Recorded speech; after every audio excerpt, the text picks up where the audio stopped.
Monde numérique. Comme moi, sans doute, vous faites de plus en plus souvent appel à l'intelligence artificielle pour trouver une réponse à une question, pour rédiger un email un peu compliqué ou pour créer un document de travail quel qu'il soit.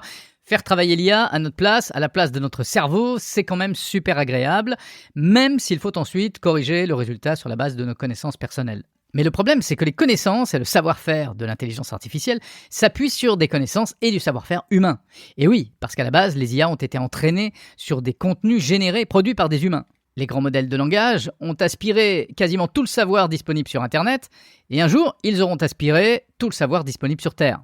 Et alors là, qu'est-ce qui va se passer ? Car en réalité, si l'on produit de moins en moins de contenu réellement original, véritablement humain, au profit de contenus générés par des IA, eh bien à la longue, l'intelligence artificielle n'aura plus pour apprendre et pour s'entraîner elle-même que des contenus générés par elle-même. Donc forcément, elle risque de tourner un peu en rond. Imaginez une grande bibliothèque dont les livres seraient progressivement remplacés par des livres écrits par des robots recopiant d'autres livres écrits par des robots, et ainsi de suite. Au bout d'un moment, on ne retrouvera plus aucune trace des originaux, il n'y aura plus que des copies de copies. Comme l'IA ne crée pas mais qu'elle se contente de générer des contenus à partir d'autres contenus, comment la connaissance globale pourrait-elle alors continuer à progresser ? C'est une question qu'on pressentait déjà il y a quelques années quand on a commencé à comprendre comment fonctionnaient ces fameux LLM. Et aujourd'hui, ça devient beaucoup plus concret.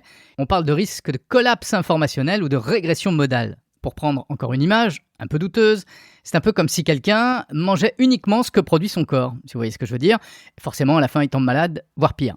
Bon, et le problème, c'est que, en tout cas pour ce qui est de l'intelligence artificielle, la mécanique risque de dérailler. Car des chercheurs se sont penchés sur cette question et ils se sont aperçus que lorsque les LLM s'entraînent sur des contenus produits par des LLM, ils ont tendance à devenir fous, ou du moins à produire n'importe quoi, que ce soit pour du texte, des images ou autre chose. La qualité se détériore, les biais sont amplifiés, les erreurs, les hallucinations, etc. Il y a une perte d'innovation, d'originalité et d'exploration créative. C'est ce qu'on appelle une boucle de rétroaction négative. Le psychologue américain Gary Marcus parle de phénomène d'autoréférence. En gros, les IA tournent sur elles-mêmes et risquent de devenir folles. Et si elles deviennent folles, nous aussi. Alors qu'est-ce qu'on peut faire ? La première solution, c'est de ne pas complètement lâcher la bride à ces intelligences artificielles et de continuer à travailler un peu avec sa tête pour continuer à produire soi-même de la connaissance humaine. Ça concerne les chercheurs, les enseignants, les journalistes, les artistes, etc. Ensuite, il faut que ces contenus faits main, si on peut dire, soient valorisés. Il faut qu'il y ait des solutions techniques qui permettent aussi aux modèles de filtrer leurs données d'entraînement pour savoir ce qui vient de l'humain et ce qui vient de la machine. Pour ça, on utilise des métadonnées, des filigranes numériques qui permettent d'identifier l'origine des contenus. Ça permet de créer des bases de données éthiques constituées uniquement de savoir humain vérifié. Et il va falloir aussi entraîner les futurs modèles d'IA pour qu'ils évitent les textes produits par d'autres modèles d'IA, pour qu'ils sachent les reconnaître, les pondérer différemment, etc. Heureusement, OpenAI, Google, Meta travaillent déjà sur toutes ces techniques, des techniques d'IA anti-boucle, c'est-à-dire qui vont permettre de refuser les données synthétiques pour leur entraînement.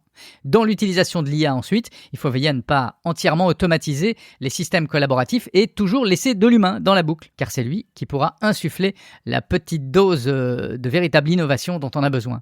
Et puis il y a aussi les spécificités locales, culturelles.